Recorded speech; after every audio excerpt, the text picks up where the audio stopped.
I know it is very difficult to forget the past memories. I know it is very difficult to forgive yourself for the things that you have done in the past. But at the end of our life, at the end of our day, what we all need is nothing but just the peace in our mind. But in order to find that peace, we need to let go of that past memory, let go of that things that hurt us. But how? Is there a way to find that peacefulness within our mind? Well, let's discuss about it in this video. If you look at the past memories, I heard this nice quote about the past memories. It says, thinking about and worrying about past is like dragging a boat on a dry land. Okay? Now, where we can use the boat, we can use it on water. But if you try to drag that boat onto dry land and take it with you to wherever you go, what will happen to you? It will become a burden to you. It will hurt you. It is so heavy. And there is no use in the same place, right? You cannot use the boat on the dry land. Okay? Holding on to past memories is also like that, right? There is no use of it, right? We are not letting that past memory to be in the correct place, but taking it to wherever we go and every place that we go, and it will keep hurting us. So what we can do to forgive ourselves and let go of that past memory? Well, there are certain things that you can do.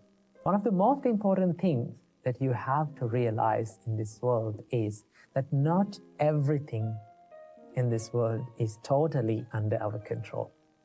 There are people around you, okay? There are things around you. There are certain things that is happening around you, but not everything, not every one of them is totally under your control, okay? We have to deal with it, but it is out of our control. How people treat you, you cannot do anything about it. How people think about you, you have no control over it. How people talk to you, how people behave in front of you, the things that is happening in this environment, in the nature, there are things that is out of our control, okay? If we try and if you realize that this is the truth, okay, I cannot do anything about it, should I worry about them? Then you come to the conclusion that I don't want to worry about it because it is out of my range, okay? So this is one reality that you have to understand. The world is not totally under your control. Why? Because we are so busy in our life trying to control the things that are around ourselves that are out of our control. Okay? So realize that not everything is under your control. And the next thing that you have to do is, this might surprise you. Now, a lot of people are trying to forget the past memory.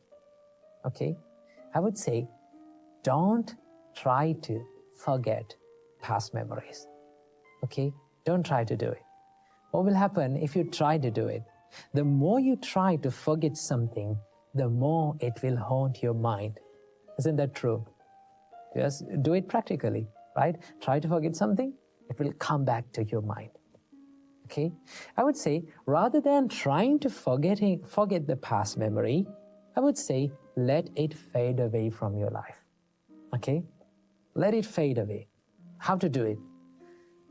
Fading away is happening with time. Okay? It takes time. It's something like healing a wound. Okay? To heal a wound, it takes time. Okay? So what we have to do is, we have to give less attention to that memory. Okay? Now, most of the time, what happens in us is, when past memories haunt us, we give so much attention to it. We give so much awareness to it and think like, this is the biggest tragedy in my life. This is the biggest mistake that I have done in my life. Now my life is worse. Okay? The more we give attention to something, it will grow. That is the nature of the mind. The Buddha said, the more you give attention to something, these kind of thoughts come again and again to your mind. So what we have to do is give less attention to it. But how? Okay. Now, so many of you say it is very easy for you to say that give less attention to it. But it is very difficult. I know it is very difficult. But there's one thing that we can do. We can identify that thought as a thought. Okay, let's say these past memories, they are always the thoughts inside our mind. Okay, and also there are certain good memories and happy memories. All of them are just thoughts.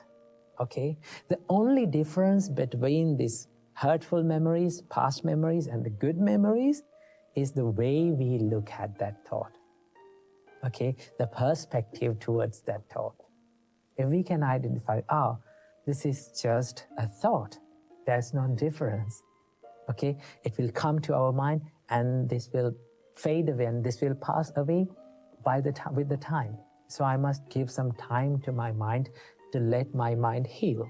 When you do that, the past memories will start to fade away little by little. Why? Because you are giving less attention to it.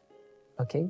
Then there will be a day that comes, then you come to a conclusion and you will realize that these past memories are no longer hurting you. Okay? In my life, I had bad memories. Okay?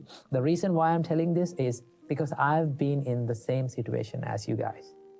Okay? There was so many past bad memories and mistakes that I have done in the past, but when we give less attention to that, it will fade away. Okay? Then you will be okay with those past memories. So that is what I have to share with you in this video. So just let your past memories fade away from your life. Learn from your past, learn from your tears, and let your tears water the seeds of your future success. Keep that in your mind. Welcome to yet another episode in Inner Guide Q&A program. Today we are going to talk about how to deal with past memories. They are the memories that are holding us back and destroying our present moment and our future. So how can we deal with these past memories? First of all, I will tell you a nice story. In the Buddhist time, there was a murderer. Now, he wasn't just a murderer, he was a serial killer. He killed thousands and thousands of people. And do you know what he did to those dead people?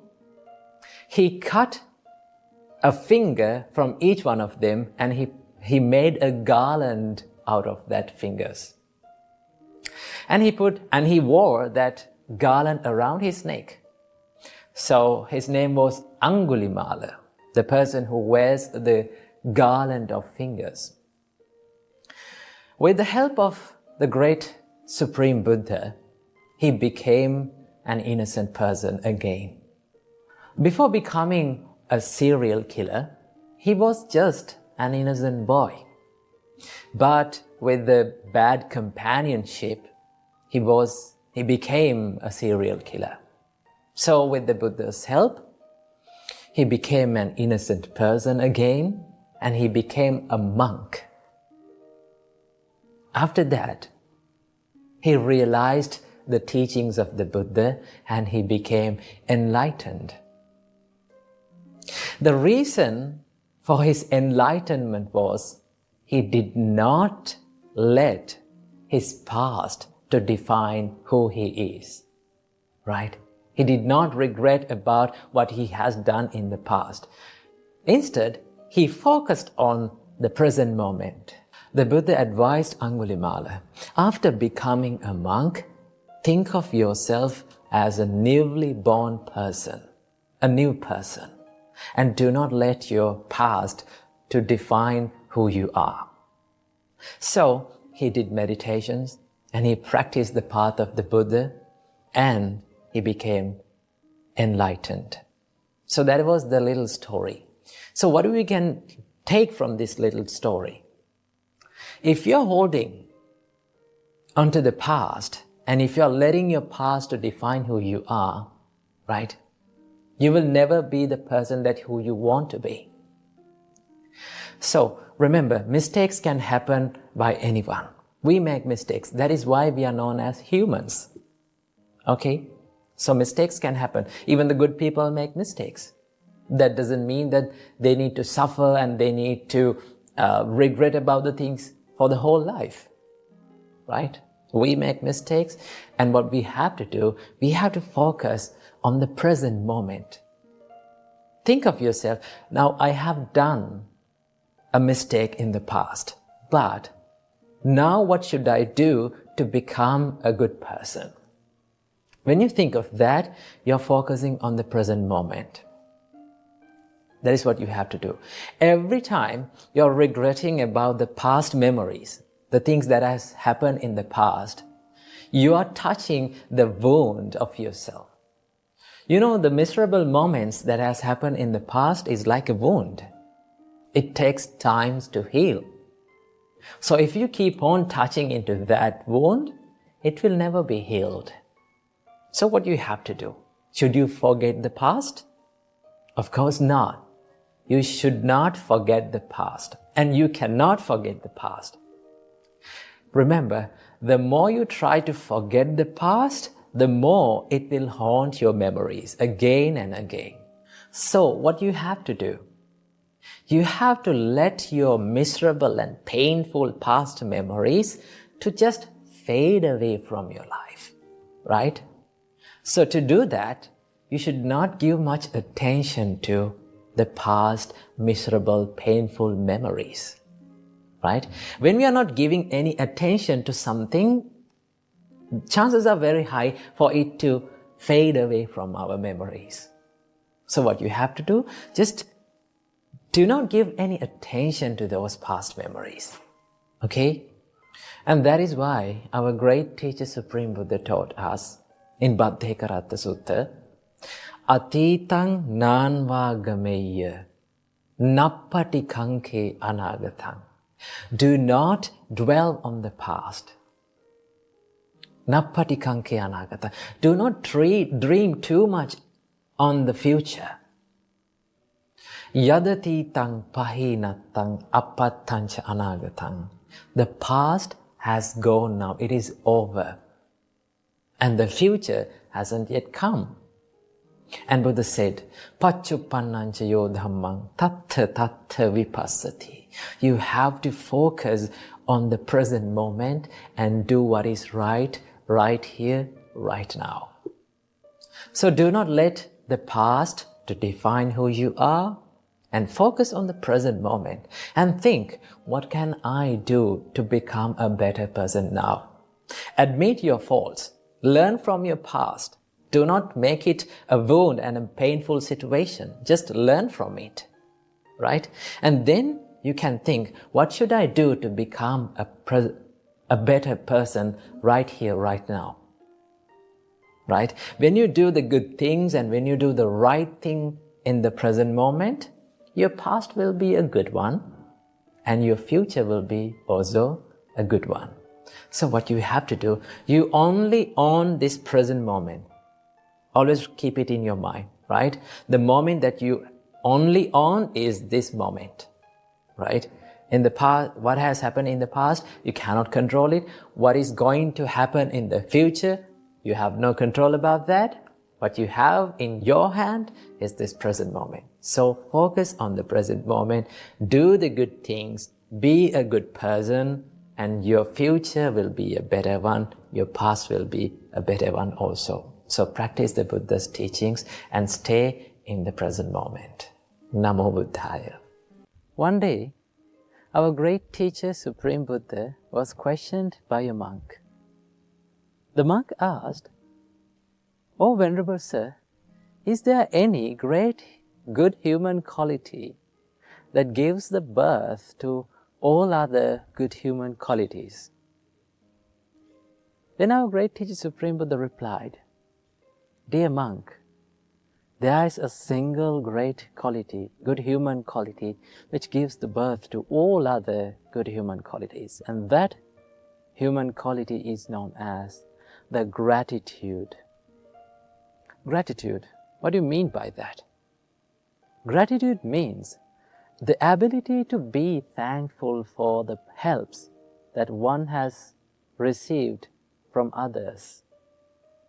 So if you can be thankful for the people who helped you on your life's journey, from the deepest place from your heart, if you can say thank you to them, that means you have a heart of gratefulness. You have a big heart. So when we come to this world, we were helpless. But there were two great people who greeted us to this world, and they are our parents. Parents greeted us, they nurtured us, they fed us, they took care of us, they showed us the correct path. So all these helps were received to our life by our great parents. So Supreme Buddha said, you need to be grateful for your parents. You need to help your parents. You need to help your parents when they need your help. So if you can help, if you can attend to your parents, that means you have a heart of gratitude. Supreme Buddha said, attending and taking care of one's parents is a blessing for that person. It is a blessing for his life. So, when you are living in your life, be grateful for every single person who helped you to make your life a better one. There are so many people out there who helped you. Your parents, your teachers, your mentors, your friends, your colleagues, every one of us. We cannot live alone in this world. We need the help from others. So you need to go to them and say thank you. Thank you for being with me. Thank you for helping me. Say those words from the deepest place in your heart, from a mind with honesty. Then you will feel a peacefulness within your heart. That means being grateful for someone, saying thank you for someone is not a weakness. It is not a bad thing. Normally, people think that we don't need help from others. Remember, we cannot live alone in this world. We need the help from other people. So, there is one great quality that gives the birth to all other good human qualities. Patience, kindness, compassion. There are so many, thousands and thousands of great good human qualities. But if you don't have the gratitude within your heart, the quality of gratefulness within your heart, you cannot build other good human qualities. So be grateful for every person who helped you in your life journey and say thank you to them, make them happy and see the joy in their faces and their hearts. So if you have a heart of great gratitude, that means you have a big heart. Namo Buddhaya, Theruvan Sarana. Namo Buddhaya. Good morning everyone. Welcome and welcome back to another video. From today's video, let's discuss about the problem of feeling worthless, right? Sometimes no matter how good we are, sometimes how good other people to us are, we feel worthless about ourselves, right? We feel that we don't have any value, right? My life, there is no value in my life. Why am I living? Have you ever felt like this? Now, this has been a big problem for me before becoming a monk, right? Before becoming a monk, we have to undergo a training period of like 1.5 years, right? I will tell you about my story. So I was staying in this monastery, and I had to learn how to become a monk, and we were practicing and everything. But since even though everything is good, everything around me is good, right? Everyone around me is good, and also even though I am doing good, that still I feel like, why am I living in this life? Right? My life, there is no value in my life. Everything that I do, I fail. Sometimes I fail in my life. But when you fail like that, you think like, oh, I'm a failure, right? I don't have any value in my life. And that is not the reality, right? That when it comes to reality, that is not true. But still, mind is very good at distorting the reality and creating these scenarios in our mind to say to our life that you're worthless, right? You have no value. There is no value in your life, right? You're not good enough. So how can we deal with this? So I will tell you how I got the help from the spiritual companions and the monks and my teacher. So one time I was so upset of the things that I'm doing, and also everything that I have been doing went wrong, right? It wasn't successful. I was meditating, I was helping the monk, but sometimes I made mistakes and I was worrying about these mistakes. No one complained about me. No one said nothing bad about me, but still my heart says to me that you're not good enough. You're a failure, right? So I was so upset. And now when you're in upset mindset, what is the first thing that comes out of you? It's your facial expressions, right? Someone can say your face is a reflection of your mind state. Okay, so I was upset, and one of the monks who was residing in that monastery noticed me that I'm upset. So he came up to me and said, like, tell me, what's bothering you? Is there anything that is bothering in your mind? You can say it to me. Let's discuss. So the first reaction, as usual, when someone asks from us, how are you, or is there any problem in you? What we say is that, okay, I'm fine, right? There's no problem. But he understood my mental state and told me, tell me the truth. I'm here to help you. We can discuss so that we can sort out the problem. So I told this condition of my mind, mental state of my mind, that I am feeling worthless. I'm feeling that I'm a failure. And then he said, okay, you're feeling worthless. Let's say you're feeling worthless and you're feeling that you don't have any value in your life. But now I need you to check the reality. What are you doing right now? You're meditating, you're helping the monks, and you're doing all the chores, and you're still feeling worthless? Is that the reality? One thing that he said is, check the reality, right? Check what is real. Because mind is pretty good at creating all the worst case scenarios and all the pessimistic thoughts in our mind. Because it's a thought pattern, right? One thing that our mind has is it has the habit of creating the thought patterns, right? Once we start to feed our mind with a certain thought patterns, it has this looping effect of creating this thought pattern again and again and again. The more we think it, the more it comes back to our mind. So he said that check the reality and understand that your life is not worthless, right? Your life, there are many things that you can be happy about, right? That's the reality. As humans, there is nothing that we can feel like my life is worthless, right? Because there are so many things that we can be happy about. Like being a human itself is something that we can be happy about, right? We got the chance to be a human and practice these good qualities, live as a good human itself is something that we can be happy about. And be happy about that you have air to breathe, right? You have people around you that smiles at you. At least something that finds something that you can be happy about. Because there are so many things, there are thousands and thousands of things in reality that we can be happy about. Okay, that is one thing that you have to do. Check the reality. Is it true that my mind saying that your life is worthless? But when you come to reality, you find that there are a lot of things that you can be happy about in our life. Okay, and there's another thing that you can do, and that is keep a gratitude journal, right? Write few things that you have to be, like, you can be happy about in your life, right?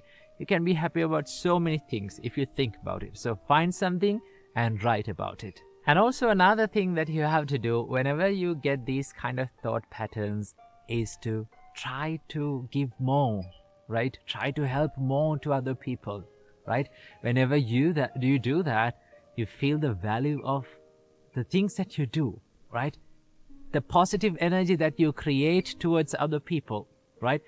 And whenever you give, whenever you help others, you see the smile of their faces.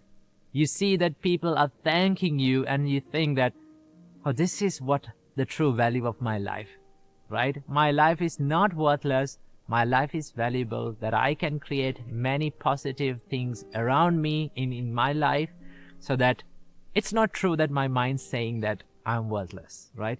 When you realize that, you come to this state and come to that understanding that how valuable this human life is, right? How many positive things that you can do in this life, right?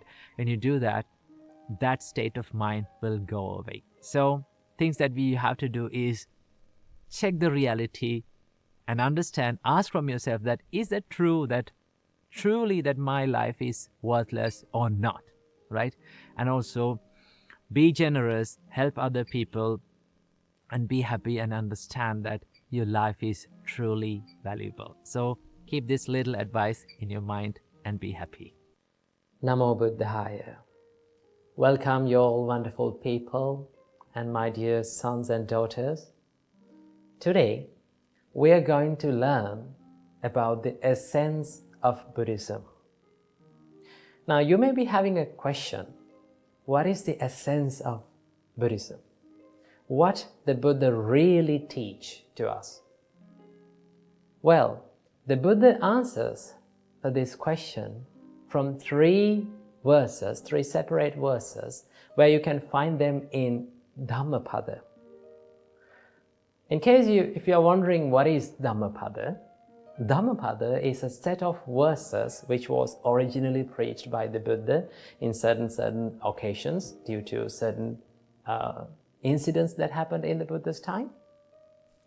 So we have 423 verses in Dhammapada, which are categorized into 26 chapters, and in the 14th chapter, which is known as the Buddha Vagga, which gives the meaning of the chapter of the Buddha preaches and Buddha teaches us about the essence of the advice of the Buddhas, or essence of the Buddhism. Now, first of all, in this video, I'm going to share with you the first verse, and also I'm going to make another 2 videos for the other 2 verses. So from this video, we're going to learn the first verse and the meaning of that verse. So before everything, I'm going to chant it for you. So listen closely, and after that we are going to learn the meaning of it. The verse goes like this. Sabba papassa akaranang kusalassa upasampada sachitta pariyodapanang etang buddhana sasanang. Okay, let's learn the meaning of that verse. Sabba papassa akaranang kusalassa upasampada. Let's take these 2 lines and learn the meaning. Sabba papassa akaranang. Buddha teaches us, avoid all evil deeds, avoid all evil things from your life, and cultivate the good or the wholesome things in your life.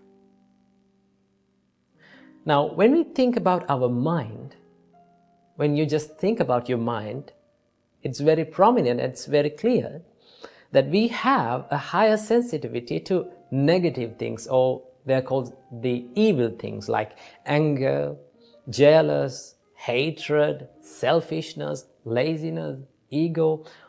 All those evil things are very easy to cultivate through this mind, in this mind. Is that true? Yes, that is true, right? It's very easy to get angry. It is very easy to feel jealous. It is very easy to hate someone. So Buddha says, to avoid all evil things, what you have to do, cultivate more wholesome things in your mind. For an example, if you get angry all the time, little by little, try to practice the love and kindness. Try to practice the patience in your mind. That is what Buddha says. So what you have to do to avoid evil things, you have to cultivate more good things. That is the only way that we can avoid the evil things from our mind. You know, to avoid any kind of bad habit, the only way is to replace that bad habit with a good one. Practice something good in the time that when you are about to do an evil thing. So that is what Buddha said. To avoid all the evil things, cultivate more wholesome qualities like love and kindness, patience, tolerance, and unselfishness, compassion, dedication, courage. So when you take about these wholesome qualities, it is very hard to practice. It's very hard to have the love and kindness inside your mind for a long time. We feel angry with people. But although these things are hard and difficult to do, what we have to do is we have to practice it little by little. We will fail, we will fall, we will cry. But we should not give up. That is what Buddha said. So to avoid all the evil things and to cultivate more wholesome qualities, and also Buddha said, sacitta pariyodapana, to cleanse one's mind. Now Buddha taught us, when you get these evil thoughts, these are called the defilements, right? The greed, the hatred, and the ego, or which we called the delusion. These three defilements makes our mind impure. Buddha said that the normal nature, by nature, our mind is very pure and it's very bright.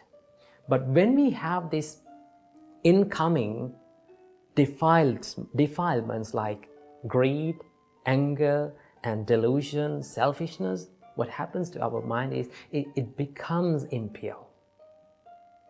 So to make your mind pure and cleanse it, cultivate the wholesome qualities in your life. Buddha said, etang buddhana sasanang. This is the advice of the Buddhas to this world. So see how peaceful advice that the Buddha gave to this world. So everyone can practice this, right? There is no religious difference. There is no any bounds or any rules to practice this. Anyone can. We all can practice this, right? So when we practice, what happens to our life? We get happiness, right? We get that self-happiness about our life. So many people out there, they don't have that ability to be happy about themselves because they are doing these evil things. These evil things bring the sadness and the suffering and the regret to our life. So easily, the Buddha said, instead of doing evil things, try to practice something wholesome, something good. So what we all have to do, regardless of any kind of religion, we have to cultivate more good deeds and good emotions and good intentions, good thoughts inside our mind. As a result, surely we will get the happiness to our life. So do good and be good. Namo Buddhaya. Namo Buddhaya. Welcome to today's video. In today's video, we are going to take a look at the concept of karma according to Buddha's teachings. Now, when you hear the word karma, the first question that comes to your mind is, what is karma? What is the meaning of this word? Well, if you take a look at the definition of karma, it gives the meaning of action, right? But in Buddhism, it is more than action. The Buddha said it is intentional action is the karma. In Nibbedika Sutta, Buddha explains this as Chetanahang bhikkhave kammang vadami chetayitva kammang karoti kayena vachaya manasa. Monks, I say that intention is the action, or intention is the karma. And intentionally or willingly, one performs actions or karma either physically, mentally, or verbally. That means that intention, chetana, or the intention, plays a greater role behind our karma. Now, according to the intentions, the karma can be divided into two types. Buddha said there are kusala karma and akusala karma, wholesome actions and unwholesome actions, right? Now, what is wholesome action? They are the actions, they are the things that we do with wholesome intentions, right? Like we do certain things with wholesome intentions like love and kindness, compassion, patience, serenity, right? When we do certain things from our body, speech, and our mind with wholesome actions, wholesome intentions, we generate karmas that are wholesome.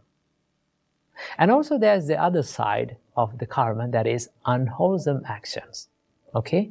Now, akusala karma or unwholesome actions is a broader topic, because so many people think that akusala karma is something that is bad when it comes to unwholesome actions, right? Akusala karma is not only bad, but also there's another hidden meaning behind this. And that is, there are certain things, there are certain actions that we perform during our day-to-day life, right? They're the things that we do in day-to-day life, like talking and writing and like sleeping and traveling. We need actions and we need intentions to do this. Intentionally we do all the actions. But they're not certainly unwholesome. So the meaning of akusala karma means the actions that do not fall under the wholesome actions or kusala karma. Of course, there is the unwholesome actions or the bad karma or the evil karmas that we do, and also there is other neutral karmas that we perform during our day-to-day life. So they are called the unwholesome actions, right? So based on the intention, the karma can be divided into two different parts, and they are wholesome actions and unwholesome actions, kusala karma and akusala karma. Okay? And the word karma does not come alone. It comes with this word vipaka or phala, right? Vipaka, the word vipaka gives the meaning of result or outcome. And the word phala gives the meaning of the fruit. Okay? Now the word phala is a great word to understand about the law of karma. Let's understand about it in this way. Let's say I planted a mango seed on the ground. In few years' time, what do I get? I can have mangoes, right? And also, if I planted a chili seed, in few months' time, what can I get? I can get chili, right? So, when we plant something, a seed, it has the potential to give the result in the future, right? If I planted a mango seed, that mango seed has the potential, it has the ability to generate mango fruits in the future. Okay? Same like that. If I did a certain karma in this moment, right? If with an intention, if I perform an action in this moment, it has the potential to create a series of experiences in the future, whether it is good or bad, right? So remember, the vipaka is the effect that we are going to get in the future, right? Now, this whole idea behind this law of karma is the law of cause and effect. When we make the conditions for something, then we are going to get the results out of it in the future. Now, the nature of the results highly dependent on the nature of the karma that we perform today. Let's understand about this in this way. Now, I planted the mango seed, right? That mango seed had the power to generate mangoes in the future, right? But if I wish this mango seed to give chilies in the future, no matter how hard I wish, I will never get chili out of it. I get mangoes because it has the nature of generating mangoes. Same like that, right? If I did an action with an intention, it has the power to generate the experiences or the vipakas in the future. So if the nature of this karma that I am performing today has the intention of wholesome, or if I did with a pure mind, a pure intention, it can generate desirable experiences in the future, desirable results in the future, because that is the nature of this seed of karma. In the same way, if I did something unwholesome with an unwholesome intention, I will get unwholesome or undesirable experiences in the future, because it has the nature of generating undesirable experiences in the future. So this is the whole idea behind the law of karma. Now, why do we need to understand about the law of karma and how karma works? Now, if you had a good understanding about the law of karma and how karma works, it is very easy to be compassionate on others. And it is very easy to be compassionate on yourself, right? There are certain things and certain experiences that happens due to our past karmas, right? Now, according to Buddhism, we believe that we are coming from a long journey of rebirth that is called samsara. Now, in this long samsara, we have performed both good and bad karmas. So in this life, we are going to get some sort of experiences from our past karmas, okay? So if you take a look at that, when the tough times comes, when the problems comes to your mind, sometimes people blame to themselves. People hate themselves and think like, I'm a bad person, right? I'm a bad person. I'm a negative person. No, right? Just because you performed a bad karma doesn't say that you're a bad person, okay? Because each and everyone, we are living in this society, in this world, perform good and bad karma, okay? So we don't want to hate ourselves. We can be compassionate on ourselves, right? Everyone is subjected to this law of karma. And also, if you have a good understanding about the law of karma, it is very easy to be mindful and be in this present moment. Why? Because sometimes we worry about the things that has happened in the past, right? We worry about the things that we have done in the past.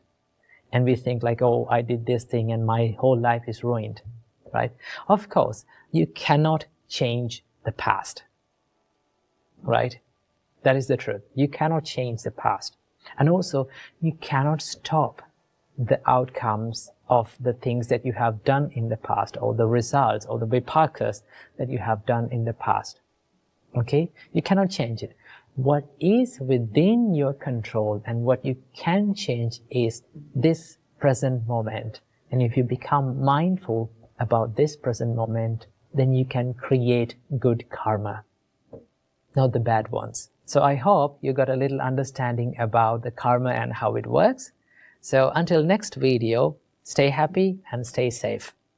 Namo Buddhaya. To be happy is every living being's right in this world. Everything that we do, everything that we say, why we are doing them, we do that to be happy. Just ask from yourself, why am I doing what am I doing?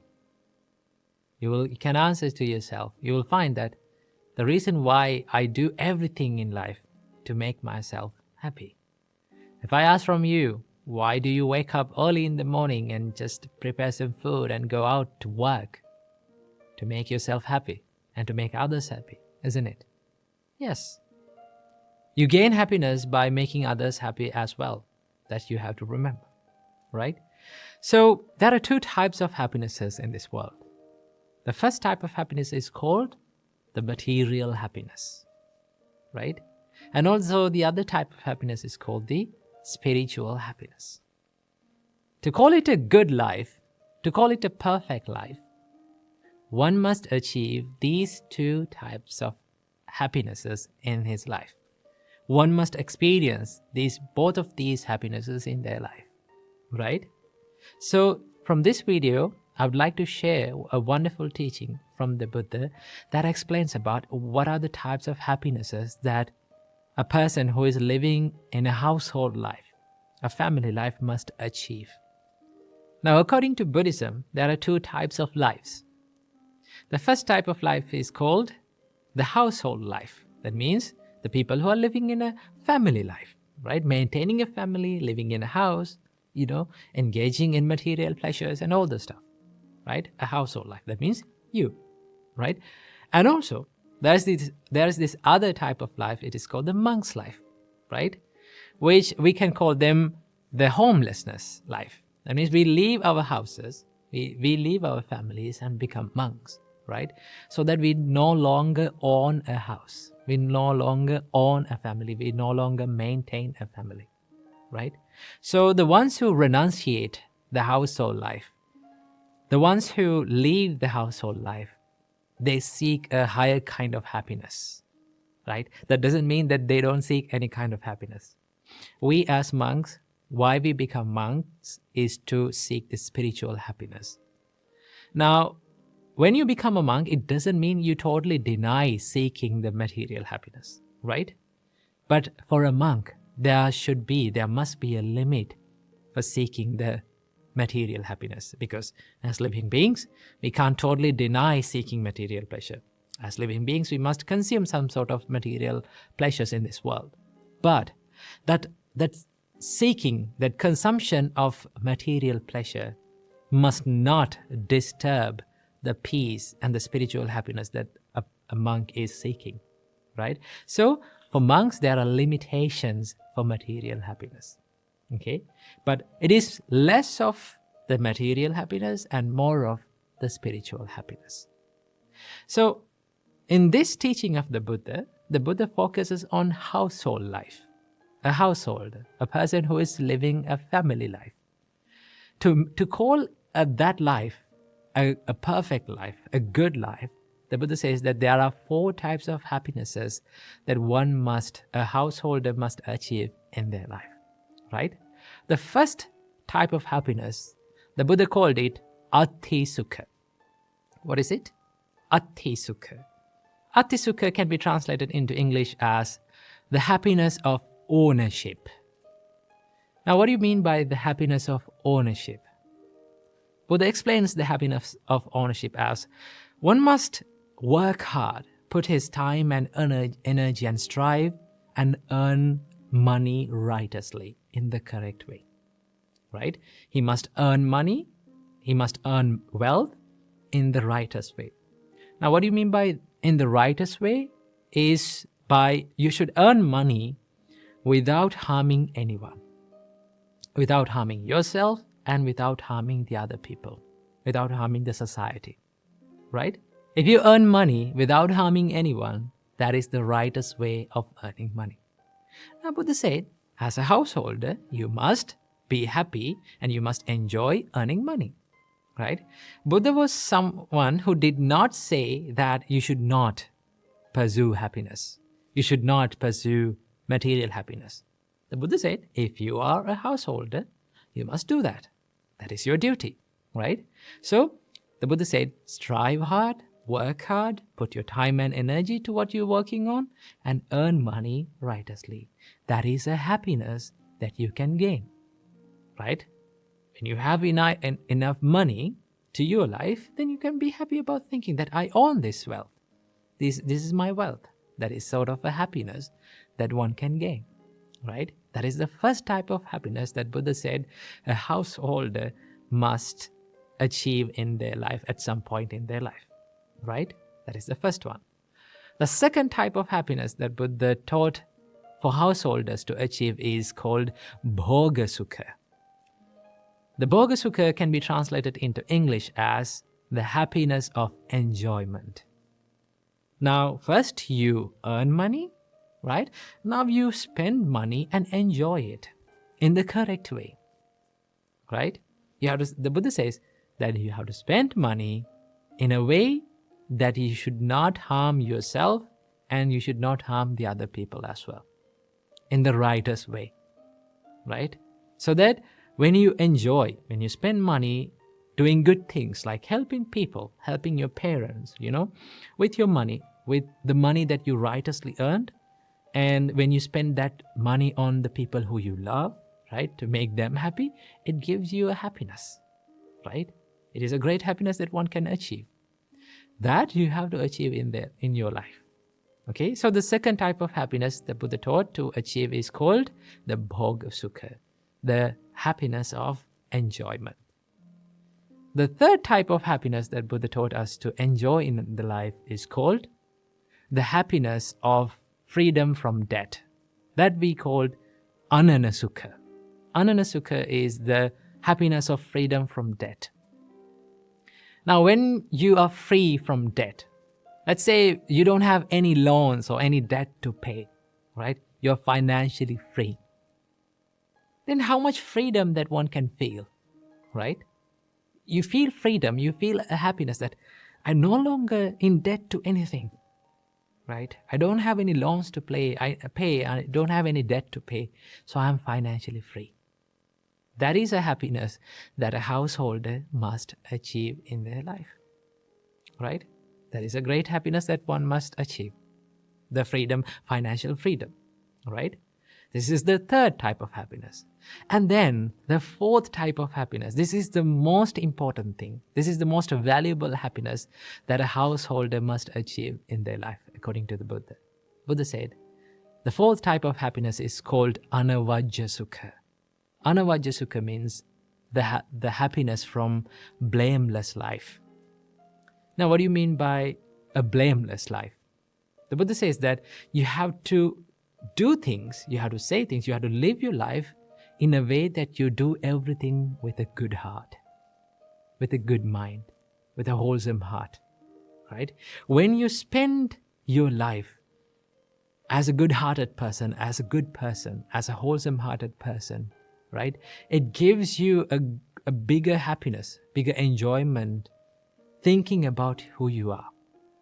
That is the most important thing, because all the other material happinesses, right? All the other three material happinesses, it can give you happiness, right?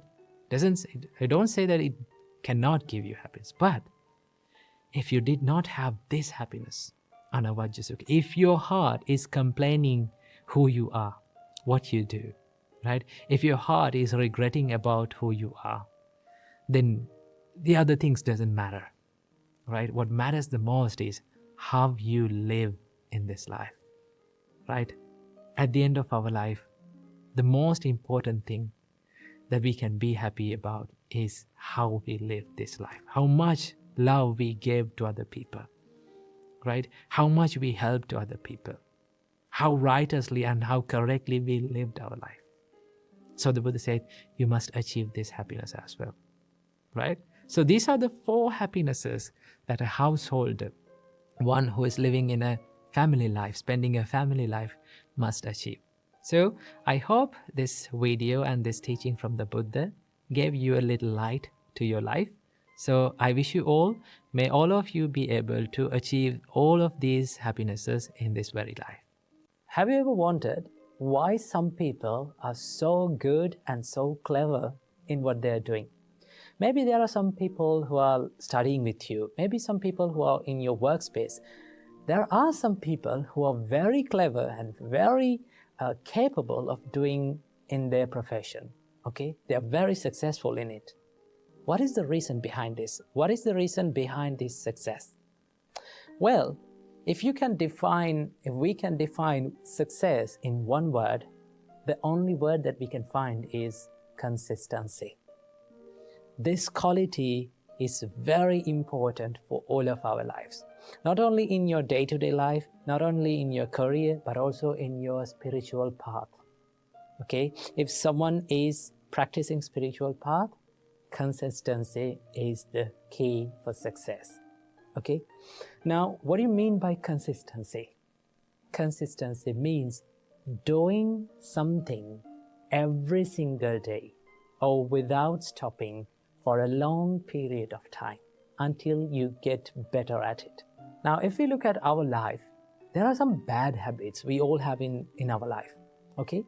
Why we are so good at these bad things? The reason behind why we are so good at bad things is we have done it for a long period of time every single day without stopping. That is the nature of our mind, and that is the nature of our life. Whether it is good or bad, if we are doing it consistently, or if we are doing it over and over for a long period of time, we get so good at it. That is why we are so good at distractions. That is why we are so good at anger, jealousy, and all these evil thoughts in our mind, because we have practiced it over a long period of time. Now, Buddha said, if you need to cultivate wholesome thoughts, and if you need to be successful in your spiritual life, what are you going to do? You have to cultivate and you have to practice these wholesome thoughts or wholesome activities for a long period of time without stopping. Okay? Every single day. Okay? Let's keep the spiritual life for a part. Let's take the studying and education. Now, if you're someone who is studying and if you're someone who is focused on education, what do you have to do? You have to keep studying. Okay?